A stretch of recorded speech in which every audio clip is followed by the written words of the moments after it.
रघुपति राघव राजा राम पतित पावन सीताराम।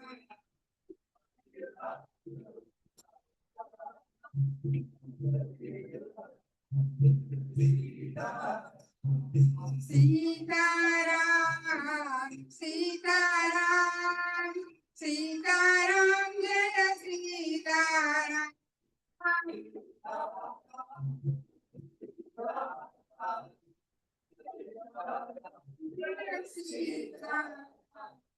सीताराम सीताराम सीताराम जय सीताराम।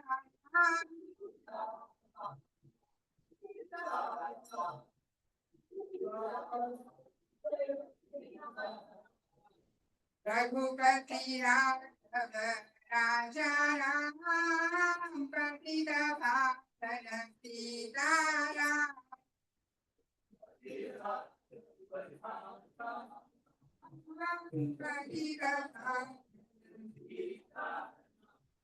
श्री राम जय राम जय जय राम। श्री राम जय राम जय जय राम।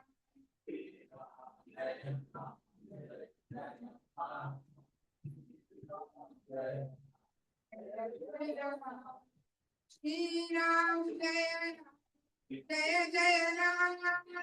श्री राम जय राम जय जय राम।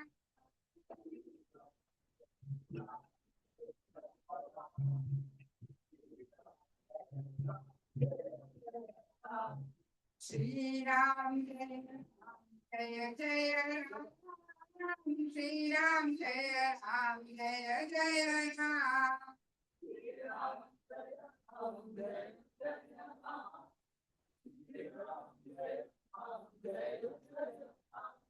श्री राम चंद्र भगवान की जय। श्री प्रभुपाद की जय। श्री गोविंद जय पताका स्वामी गुरु महाराज की जय। लोकाभिरामं रणरंगवीरं। दूसरा माइक बंद करना पड़ेगा। दूसरा माइक का ये निकाल दो। ऊपर लगे तो निकाल दो। माइक निकाल दो। करेक्ट। हाँ उसको बंद करना पड़ेगा। लोकाभिरामं रणरंगधीरं राजीवनेत्रं रघुवंशनाथं कारुण्यरूपं करुणाकरं त्वां श्रीरामचन्द्रं शरणं प्रपद्ये। श्री रामचंद्र भगवान की जय। ओम अज्ञानतिमिरन्धस्य ज्ञानाञ्जनशलाकया चक्षुरुन्मिलितं येन तस्मै श्रीगुरुवे नमः। श्रीचैतन्यमनोभीष्टं स्थापितं येन भूतले स्वयं रूप कदा मह्यं ददाति स्वपदान्तिकम्। वन्देऽहं श्रीगुरुर्श्रीयुतपदकमलं श्रीगुरुर्वैष्णवांश्च श्रीरूपं साग्रजातं सगण रघुनाथान्वितं तं सजीवं स्वाद्वैतं सावधूतं परिजनसहितं श्रीकृष्ण चैतन्यदेवं श्रीराधा कृष्णपादान् सगण ललिता श्रीविशाखान्वितांश्च।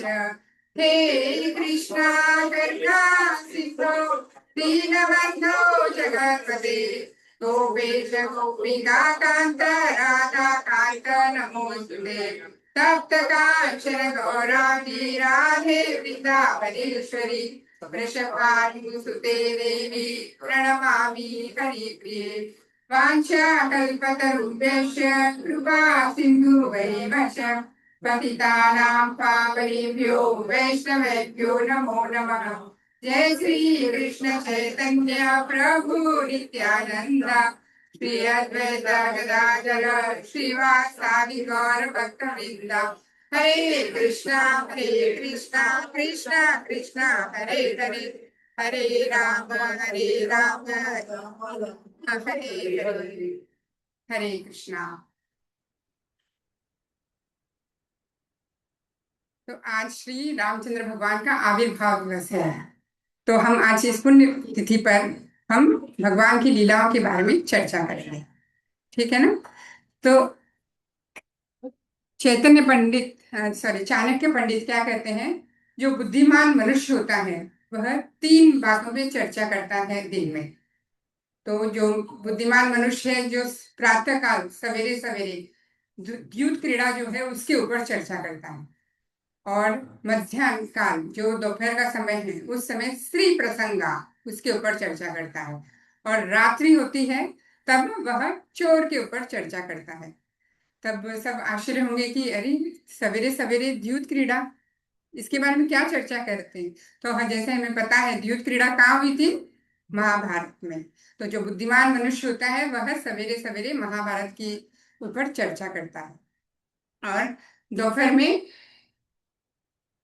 श्री प्रसंगा नाम, तो श्री के ऊपर, तो श्री के इर्द गिर्द माता सीता है, उनके इर्द गिर्द ही पूरी रामायण की कथा घूमती है। जैसे हम देखते हैं कैसे स्वयंवर होता है, कैसे फिर वनवास होता है उनका, कैसे माता सीता का रावण द्वारा हरण होता है, फिर कैसे माता सीता वापस अयोध्या आती है, फिर वापस उनको कैसे वनवास भेज दिया जाता है माता सीता को। तो स्त्री के इर्द गिर्द ही यह रामायण की कथा घूमती है। तो इसीलिए जो बुद्धिमान मनुष्य होता है वह रामायण के ऊपर दोपहर में चर्चा करता है, और रात्रि में किसके ऊपर चर्चा करता है? चोर। तो कौन है चोर?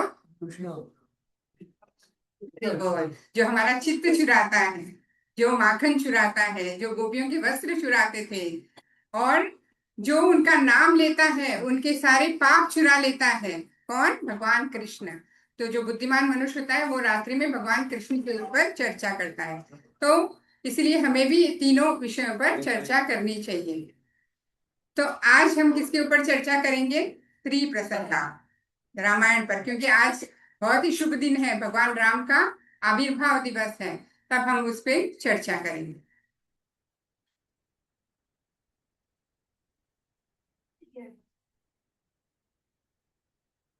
तो श्रीमद् भागवतम के 10वें स्कंद के 8वें अध्याय के 13वें श्लोक में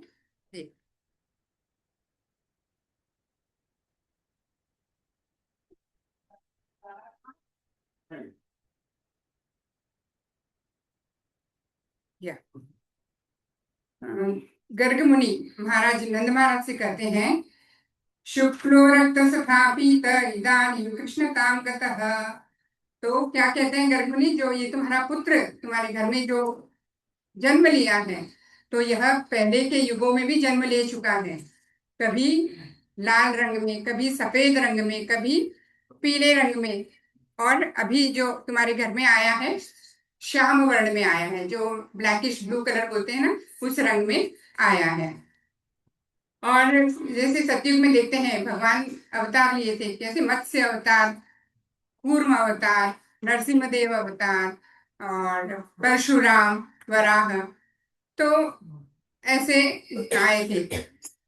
फिर त्रेता युग में जैसे हमें पता है भगवान राम के रूप में, द्वापर में कैसे आए वो? कृष्ण और बलराम। ठीक है?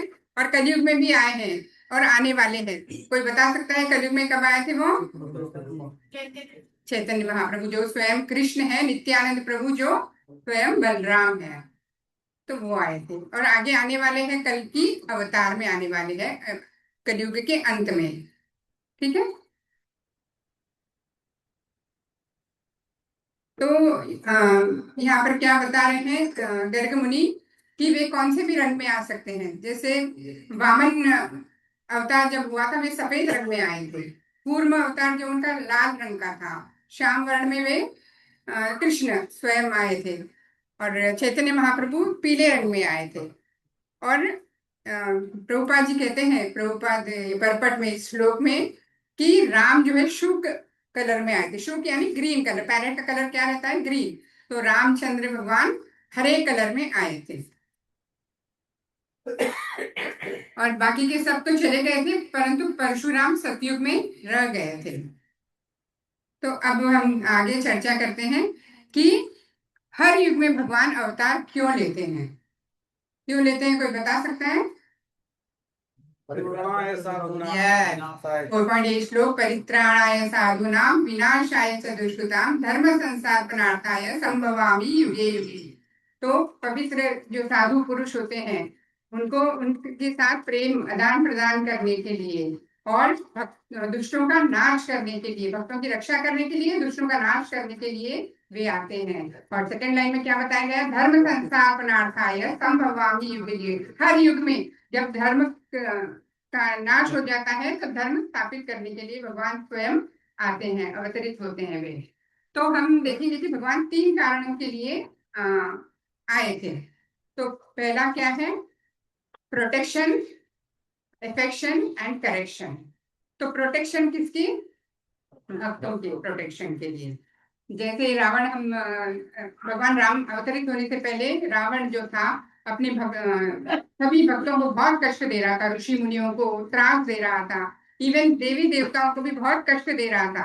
देवी देवता कौन है? भगवान के भक्त है वे, इसीलिए उनको डिपार्टमेंट सौंपा गया है, एक एक कि वो पोस्ट दी गई है कि वो संभाल सके उनको।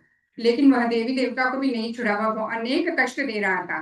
कहते हैं कि इंद्र जो है उनको वह सब्जी कटवाता था अपने महल में, और वरुण उसे झाड़ू पोंछा करवाता था, और चंद्र से घोड़े धुलवाता था। और जो शनि देव है, शनि देव क्या करता था? वो उनकी पीठ पर पैर रख के अपने सिंहासन पर बैठता था ताकि वह शनि देव का सूरत न देख सके। तो मतलब इतना भक्तों को वह कष्ट दे रहा था। तो ये एक कारण है आने के लिए। और दूसरा क्या है? एफेक्शन। एफेक्शन किसके साथ? भक्तों के साथ, ऋषि मुनि के साथ, और श्री लक्ष्मी जो उनकी धर्मपत्नी है उनके साथ। कहते हैं वैकुंठ लोक में माता लक्ष्मी की कंप्लेन रहती थी हमेशा। क्या कंप्लेन रहती थी? आप तो हमेशा भक्तों की रक्षा करने में लगे रहते हो, मेरे लिए तो आपके पास समय ही नहीं है। तो भगवान बोलते हैं ठीक है, आगे जब मैं अवतरित होऊंगा त्रेता युग में राम बनकर, तब 14 वर्ष के लिए वनवास जाएंगे, तब वहां पर exclusively I will spend time with you, ऐसा बोलकर भगवान कहते हैं माता सीता से और ऋषि मुनियों से। हम देखते हैं कि कैसे वनवास भगवान राम गए थे तो हर ऋषि को अपना संग दिया था, है ना? उनका भी संग, प्रेम आदान प्रदान करना भगवान का स्वभाव है। तो वैसा इसीलिए उन्होंने 14 वर्ष का वनवास लिया था। लेकिन ये इंटरनल कारण है, एक्सटर्नल कारण हमें माता कैकेयी दिखती है कि माता कैकेयी के कारण ही राम को वनवास जाना पड़ा, ऐसा बोलते हैं हम लोग। ठीक है, वो एक्सटर्नल कारण है, क्योंकि अपना टास्क कंप्लीट करने के लिए किसी किसी को तो जरिया बनाना ही पड़ता है। जैसे दामोदर लीला करनी थी भगवान को, तो किसको विक्टिम बनाया था? यशोदा मैया को। वैसे ही इधर भगवान राम ने कैकेयी को बनाया विक्टिम, ताकि अपनी लीला कर सके। ठीक है। और थर्ड वाला क्या बताया मैंने? फर्स्ट हो गया प्रोटेक्शन, सेकंड हो गया एफेक्शन, थर्ड करेक्शन। तो करेक्शन करने आए थे। इक्ष्वाकु कुल में रंगनाथ जी की सेवा पूजा होती थी, तो वहां पर त्रुटियां हो रही थी सेवा करने में। तब भगवान ने कहा कि ऐसी त्रुटि भगवान की सेवा में उचित नहीं है। तब इसीलिए वे इक्ष्वाकु कुल में जन्म लिए, ताकि वहां जो त्रुटि हो रही है उसका सुधार कर सके। तो ये 3 कारणों के लिए भगवान आए थे। सेकेंड लाइन में क्या है श्लोक में? धर्म संस्थापनार्थाय संभवामि युगे युगे। धर्म की स्थापना के लिए भगवान आते हैं। तो धर्म क्या है? धर्म के 4 स्तंभ है। क्या है, कोई बता सकता है? धर्म के 4 पैर है। स्तंभ ले लो, पिलर बोलो, या सत्य, सत्य नहीं, शौच। ये 4 पिलर है धर्म के, जिसे रावण ने गिरा दिया था। फर्स्ट क्या है? दया, मर्सी। तो दया कब खत्म हो जाती है? जब किसी जीव की हत्या करते हैं। तो इसलिए प्रभुपाद जी ने यह, इस्कॉन में अगर आपको चुनना है तो इन 4 नियमों का पालन करना पड़ेगा, ताकि धर्म पर हम टिके रहे, हम भक्ति में आगे बढ़े, हम भगवान धाम, भगवत धाम जो है हम वहां जा सके। तो दया का means no meat eating, no illicit, no including onion and garlic. क्यों ऑनियन गार्लिक? क्योंकि वो तामसिक होता है। उससे क्या, मोड ऑफ इग्नोरेंस में हम चले जाते हैं, तो उसमें क्रोध आता है हमको। तो ये हो गया फर्स्ट दया का। सेकंड क्या है? सत्य। सत्य मीन्स झूठ कब बोलते हैं हम लोग? जुआ खेलते हैं तब झूठ ही बोलना पड़ता है, द्यूत क्रीड़ा जब करते हैं, दूसरा उपाय ही नहीं है। तो इसीलिए गैम्बलिंग, नो गैम्बलिंग। और तीसरा क्या है? शौच। शौच मीन्स नो इलिसिट सेक्स। तो इसमें क्या होता है? पर अवैध संबंध नहीं रखनी चाहिए। ये हो गया था। और लास्ट क्या था? तप, ऑस्टेरिटी। हमें तप करना चाहिए, ऑस्टेरिटी करना चाहिए, ताकि हम अपनी भक्ति में आगे बढ़ सके। तो ये 4 पिलर है धर्म के, जो रावण ने गिराए थे। इसीलिए भगवान राम स्वयं आए उसे मारने के लिए। तो हम देखते हैं कि कैसे रावण ने गिराए ये पिलर, हम समझने का प्रयास करेंगे।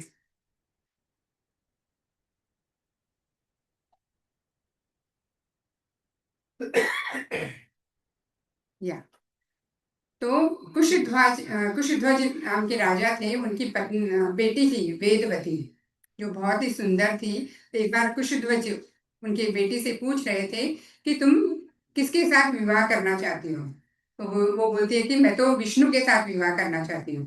तो ठीक है, तो फिर वो जाती है तपस्या करने के लिए, घोर तपस्या करने में वह लग जाती है।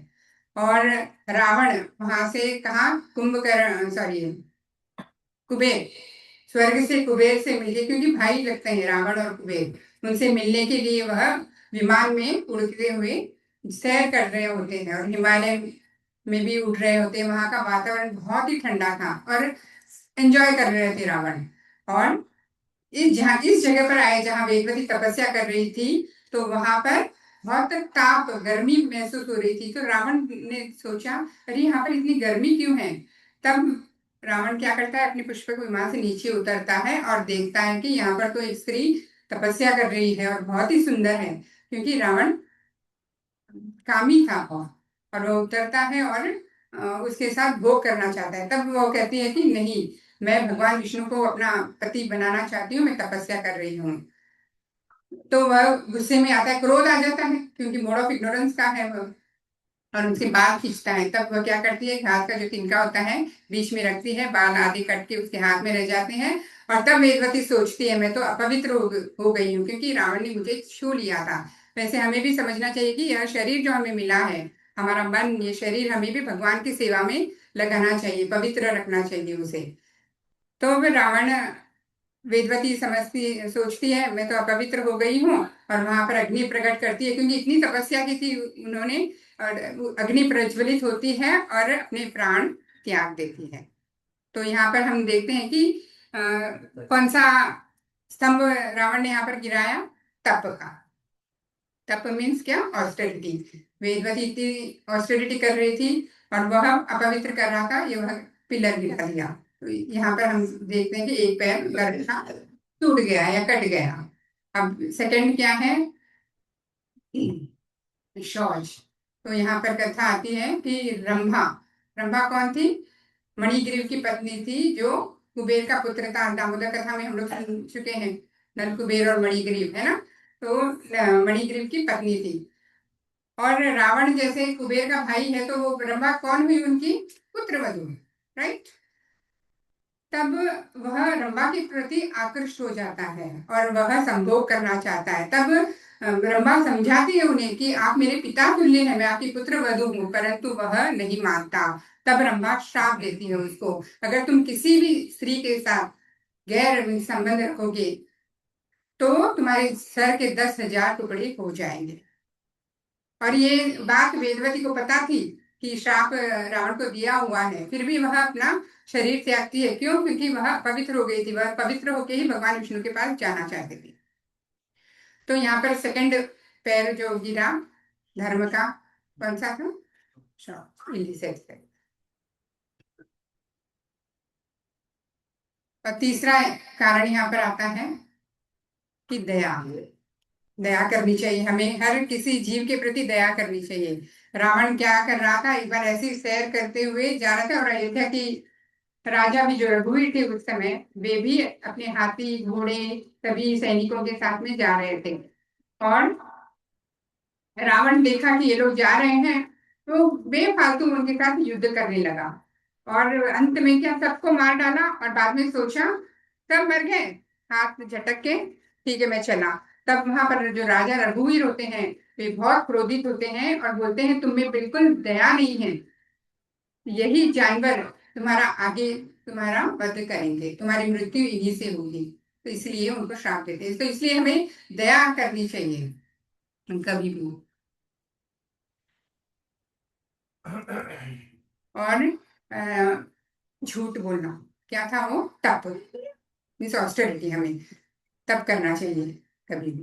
तो रावण कभी भी झूठ बोलता था। एक बार क्या हुआ, नारद मुनि आते हैं और रावण को बोलते हैं तुमने हर देवी देवता पर अपना अधिकार जमा लिया है परंतु यमराज पर नहीं जमाया। तब रावण सोचता है ठीक है मैं यमराज पर भी जमा लेता हूँ अपना हक, और वो जाता है और वहां यमपुरी, कहाँ रहते हैं यमराज, यमपुरी में वहां जाते हैं और यमराज पर चिल्लाते हैं, बस वहां पर जाके युद्ध करने के लिए ललकारते हैं। और तब यमराज देखते हैं कि इनको सैनिकों को भेजते हैं लड़ने के लिए। तब सैनिक सब बाहर आते हैं, रावण चुप ही चिल्लाता है मैं जीत गया जीत गया। तब रावण यमराज सोचते हैं कि शायद मेरे सैनिक मारे गए होंगे और इसलिए वे यमदंड लेकर बाहर आते हैं और देखते हैं कि, और फिर दोनों में घमासान युद्ध होता है दोनों में। लेकिन उस बीच कौन आते हैं, ब्रह्मा जी आते हैं। ब्रह्मा जी कहते हैं यमराज से कि मैंने इसे वरदान दिया है लंबी आयु का, तो तुम इसे मत मारो। तो यमराज जो ब्रह्मा जी का आदर करते थे, क्योंकि वैष्णव होते हैं वे हर किसी का आदर करना जानते हैं, तो हमें यह सीख करनी चाहिए कि हमें कोई भी हो सबकी इज्जत करनी चाहिए। ऐसे बड़े बुजुर्ग कोई भी आते हैं तो हम उनका मान करते हैं ना, ऐसा नहीं, हर जीव की हमें मान सम्मान सबको देना चाहिए। तो वे ब्रह्मा जी की बात मान लेते हैं और अपने यमपुरी में अंदर चले जाते हैं। तब रावण झूठ ही चिल्लाता जाता है मैंने यमराज पे विजय पा ली है, ऐसे झूठ झूठ बोल के वो चला जाता है। तो यहाँ पर कौन सा पैर गिरा, धर्म का चौथा स्तंभ जो तप है वह गिर जाता है। तब आगे क्या होता है, तो ये चारों स्तंभ गिर गया, इसीलिए भगवान राम आते हैं। तो भगवान राम आते हैं धरातल पर, अकेले नहीं आते, उनके पार्षद भी उनके साथ आते हैं। तो उनके पार्षद कौन थे, अनंत शेष या अनंत शेष, शंख गदा, यह सब उनके साथ में आते हैं। तो अनंत शेष किस रूप में आए थे, लक्ष्मण के रूप में। गदा आई थी भरत महाराज के रूप में और चक्र आया था शत्रुघ्न के रूप। तो राम क्या है, राम का अर्थ क्या है, रम शब्द से निकलता है राम, और जो हमें आनंद देता है, स्पिरिचुअल ब्लिस देता है। हमें देखते हैं हम कितना राम का नाम लेते हैं, हम कितनी संतोष की अनुभूति होती है, स्पिरिचुअल ब्लिस मिलता है हमको। तो इसका राम का अर्थ यह है। लक्ष्मण का अर्थ क्या है, कोई बता सकता है, लक्ष्मी संपन्न। तो लक्ष्मी संपन्न बोलेंगे कि लक्ष्मण के पास तो कुछ भी नहीं है, न धन संपत्ति कुछ भी नहीं है, तो उनके पास क्या थी, एक महत्वपूर्ण चीज लक्ष्मण के पास, उन्होंने सेवा की थी। जो सेवा का फल है, धन है, वह लक्ष्मण के पास है। बचपन से ही ऐसे राम के प्रति आसक्त थे, वे सेवा करते रहते थे, परंतु 14 साल जो उन्होंने इतनी सेवा की बिना कुछ खाए पिए सोए, भगवान राम की सेवा की, इसीलिए उनको लक्ष्मी संपन्न कहा जाता है। और तीसरा क्या है, भरत। भरत का क्या है, भार वहति इति भरत। तो भरत को क्या बोलते हैं, भार उठाते हैं, जो भार उठाते हैं। तो भरत महाराज क्या भार उठाए थे, यस, अयोध्या का भार उठाए थे वो। जब राम नहीं थे तो उन्होंने 14 वर्ष अयोध्या का भार उठाया था। तो हमें यहाँ समझना चाहिए, अगर हम हमारे रिलेशन में कुछ भी राम नहीं है, भगवान राम सेंटर में नहीं है, तो हम भार हैं। जैसे हमारा परिवार है, अगर वो भक्त नहीं बनते तो वो भी हमारे लिए भार है। हमारी संपत्ति है हमारे पास, अगर हम वह भगवान पर खर्च नहीं करते तो वह संपत्ति भी भार है। पर हमारा जीवन, दूसरों का तो छोड़ो, हमें यह जीवन मिला है, अगर हम उसमें भगवान का नाम नहीं लेते, भक्ति नहीं करते, तो यह जीवन भी हमारा भार है। तो इसीलिए कभी भी सेंटर ऑफ अट्रैक्शन किसे रखना चाहिए, भगवान राम को या कृष्ण को रखना चाहिए। और अंत क्या है, शत्रुघ्न। शत्रुघ्न का मतलब कोई बता सकता है? शत्रुघ्न जो शत्रु का नाश करता है, राइट। लेकिन हम देखते हैं कि रामायण में शत्रुघ्न ने सिर्फ एक राक्षस को मारा था। वो भी कौन? लवणासुर। जो वृंदावन में ध्रुव टीला पर है, वहां पर लवणासुर रहता था। उसी एक ही राक्षस को शत्रुघ्न ने मारा है। तो भी उनका नाम ऐसा है कि जो शत्रु पर विजय पा ले। तो इसका मतलब क्या है? वे किस पे विजय पाते हैं? अहंकार पर विजय पाई उन्होंने। क्योंकि यहाँ हम समझते हैं कि भगवान की सेवा करना बहुत आसान है, राइट। भगवान हमें सवेरे उठना है, मंगल आरती जाना है, ठीक है, 16 माला करनी है, हाँ हम कर सकते हैं, नियमों का पालन करना है, हम कर सकते हैं। परंतु अगर भक्त की सेवा करना है तो वो बहुत कठिन है। क्योंकि वहां पर बीच में क्या आता है? अहंकार, ईगो आता है बीच में अपना। क्योंकि जब सेवा करनी होती है तो मैं, अब हम क्या सोचते हैं? मैं क्यों करूं? या चीज के बर्तन उठाना है, थाली उठाना है, तो मैं क्यों उठाऊं, मैं क्यों मांझू इसके बर्तन? यहाँ पर ईगो आ जाता है। वो ईगो ही खत्म करना है हमको। तो शत्रुघ्न ने किसकी सेवा की? भगवान के भक्त की सेवा की। तो दास आनो दास आनो दास, तो वे दास बने भरत के, इसलिए वे अहंकार पर विजय पाए। तो यह समझना हमारे को बहुत जरूरी है।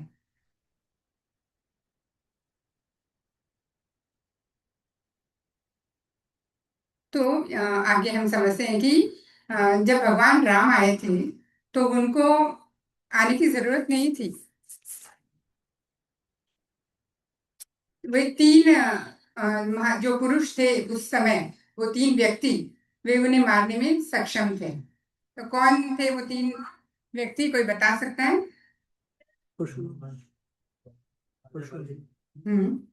परशुराम जी, परशुराम जी है। बलि, बलि है। और सहस्त्रार्जुन। ये तीनों सक्षम थे रावण को मारने के लिए। बता। तो बाली, बाली कौन थे?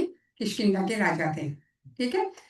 तो वे है ना क्या कर रहे थे, एक बार अपनी संध्या करने के लिए नदी में जाते हैं। तब रावण आता है उधर किष्किंधा में, जाके चिल्लाता है, बलि कहाँ है, बलि कहाँ है, मैं उसे मारूंगा। तब सब कहते हैं बलि तो वहां संध्या वंदन के लिए गया है। तो रावण जाते हैं, पीछे से देखता है वो कि इसे तो मैं पीछे से ही खत्म कर दूंगा। लेकिन बाली बहुत चतुर होता है। वह क्या करता है, हाथ से पहचान लेता है और वह बाली को पकड़ के अपने बगल में दबा लेता है और अपनी संध्या वंदन कंप्लीट करता है और अपने नियत का जो है करते रहता है। ऐसे करते करते कितना समय निकल जाता है? 6 महीने निकल जाते हैं। और वो उसके बगल में ही दबे से रहता है। तब बलि छोड़ता है, हाँ बोलो क्या काम है। तब पूछता है वो, मतलब वो कितना शक्तिशाली था कि रावण उसको छुड़ा नहीं पाया 6 महीने तक। और फिर रावण झूठ, जैसे हमने देखा था, झूठ बोले में माहिर था। वो बोलता कि नहीं, मैं तो तुमसे दोस्ती करने आया था। अच्छा दोस्ती करने आया है, चलो दोस्त, हम लोग दोस्त आज से। तो इसी, लेकिन भगवान ने वाली को यह सेवा नहीं दी। क्यों? क्योंकि वाली में काम वासना थी। खुद की स्त्री के प्रति नहीं, दूसरी स्त्रियों के प्रति भी काम वासना थी। और उसको अहंकार था, घमंड था उसके, किस पे? शक्ति का घमंड था। इसलिए भगवान ने यह सेवा नहीं दी। दूसरा क्या बताया प्रभु जी ने? बताया परशुराम। परशुराम जी क्यों आए थे? जैसे हमें पता है, क्षत्रियों का वध कर रहे। उन्होंने 21 बार इस ब्रह्मांड में जो क्षत्रिय थे उनका विध्वंस करते रहे। भगवान ने यह सेवा उनको क्यों नहीं? जबकि वे तो सत्याविष अवतार है परशुराम तो, लेकिन फिर भी सेवा नहीं दी, राइट। क्रोध, उनमें क्रोध था, तो इसीलिए भगवान ने यह सेवा नहीं दी। तीसरा है सहस्त्र अर्जुन। सहस्त्र अर्जुन कौन थे?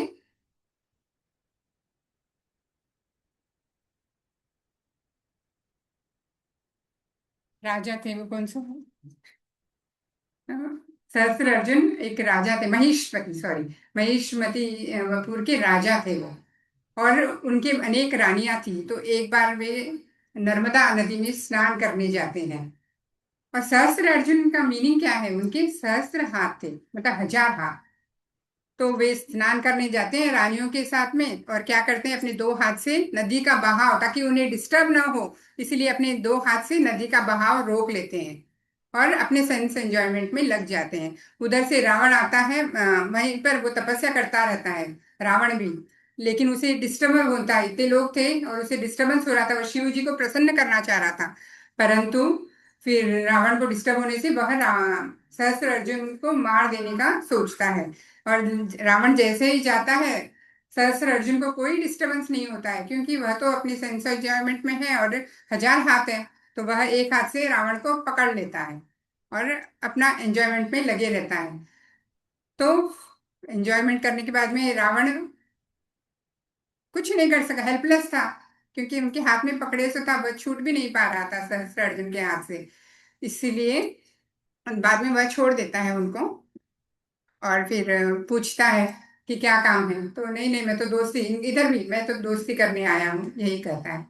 तो सहस्त्र अर्जुन भी सक्षम था रावण को मारने के लिए, परंतु भगवान ने यह सेवा नहीं दी। क्यों? क्योंकि सहस्त्र अर्जुन लोभी था। क्योंकि सबके पास 2 हाथ होते हैं, अपनी इंद्रिय तृप्ति के लिए 2 हाथ भी बहुत है, भगवान की सेवा करने के लिए भी हमको 2 हाथ बहुत है। तो इसलिए उसके पास 1000 हाथ थे, लेकिन वह लोभी था, इसलिए भगवान ने यह सेवा नहीं दी। तो हमें इससे क्या लेसन मिलता है? हमें भी ये जो 3 है, क्या कारण बताया मैंने? क्रोध, काम, लोभ, ये तीनों पर हमें भी विजय पानी है।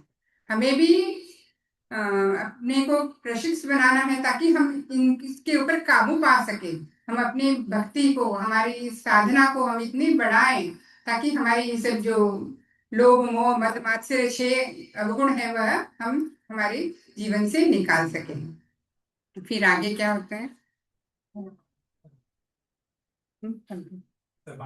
हाँ,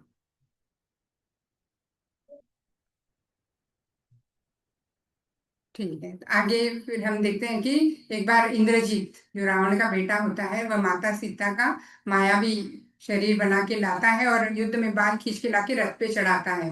तब वहां पर वानर सभी और लक्ष्मण वगैरह सब देखते हैं, और वह तलवार से माता सीता का सर काट देता है, जो मायावी थी, रियल में नहीं थी। लेकिन सब लोग देख के स्तब्ध रह जाते हैं कि अरे माता सीता को मार दिया, हम तो इनके लिए ही लड़ रहे थे।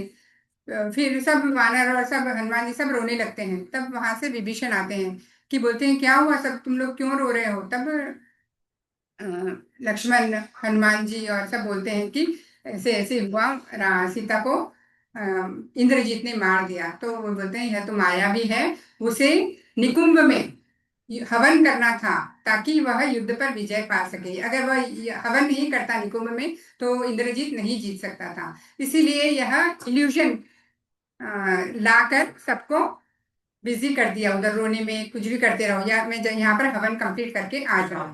परंतु विभीषण को मालूम था, और वो बोला रावण इतना कामी है कि वह माता सीता को मारने की आज्ञा नहीं देगा। और फिर सब लोग फिर युद्ध करने के लिए रेडी हो जाते हैं। तो यहाँ पर इम्पोर्टेंट है हमें कि इम्पोर्टेंट हमें है कि शब्द प्रमाण या प्रत्यक्ष प्रमाण। तो कभी भी हमें शब्द प्रमाण पर विश्वास करना चाहिए, क्योंकि Maya enters through eyes, Krishna enters through ears. कभी कभी हम प्रत्यक्ष जो देखते हैं वह भी गलत होता है, जैसे आप उसने किया इंद्रजीत ने, मायावी सीता को बता दिया, बना दिया, लेकिन यह झूठ था। लेकिन विभीषण ने आके कहा, उनकी बात सुनी तो वे मान गए। तो इसलिए हमें कभी भी शब्द प्रमाण पर भरोसा करना चाहिए, प्रत्यक्ष प्रमाण पर भी हमें करना चाहिए। अगर हमें डाउट है, कुछ संशय है, तो हमें किसका सहारा लेना चाहिए? भगवत गीता पढ़ो, ताकि उसमें हमारी लाइफ में जो प्रॉब्लम्स है उसमें समाधान हमें मिल जाएंगे। या हमें गुरु के पास जाना चाहिए, ताकि हम हमारा जो प्रॉब्लम्स है उसका सोल्यूशन निकाल सकें। अब मैं यहाँ पर लास्ट यही बोलना चाहूंगी कि हम यहाँ रामायण से बहुत कुछ सीख सकते हैं, है ना? कि कितना टॉलरेंस था, love in separation and tolerance, इस रामायण से हम सीख सकते हैं। रामायण में हर किरदार जो है, जैसे माता कौशल्या से ले लो, माता कौशल्या जब राम वन चले गए तो उनके पति महाराज दशरथ की मृत्यु हो गई, तो भी उन्होंने टॉलरेट किया, है ना? सुमित्रा, सुमित्रा के 2 पुत्र थे, लक्ष्मण और शत्रुघ्न।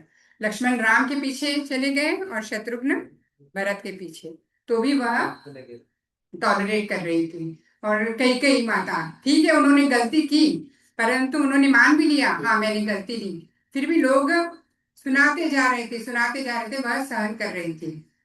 और लक्ष्मण और भरत की पत्नियां कौन थी? उर्मिला और मांडवी, है ना। ये दोनों भी कितना टॉलरेट कर रही थी, उनके पति दोनों छोड़कर दोनों भाइयों की सेवा में चले गए थे।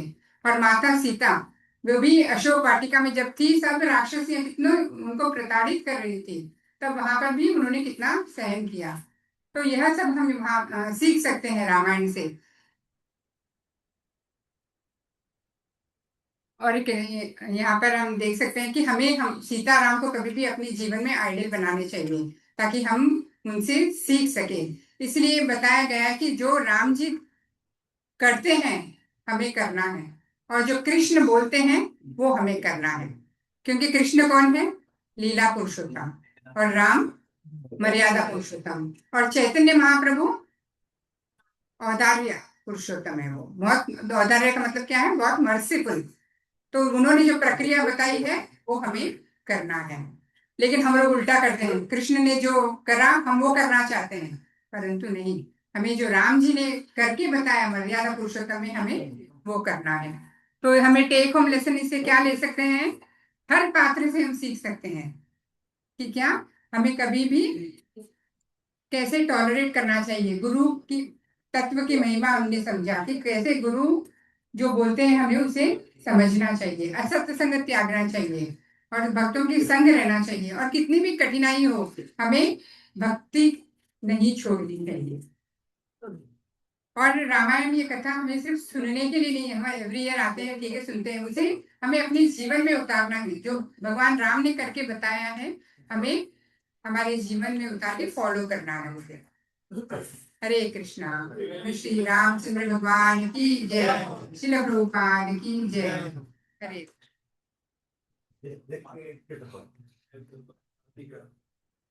हरे कृष्णा। बहुत ही अच्छा शुभांगी सुबह की देवी दासी माता जी ने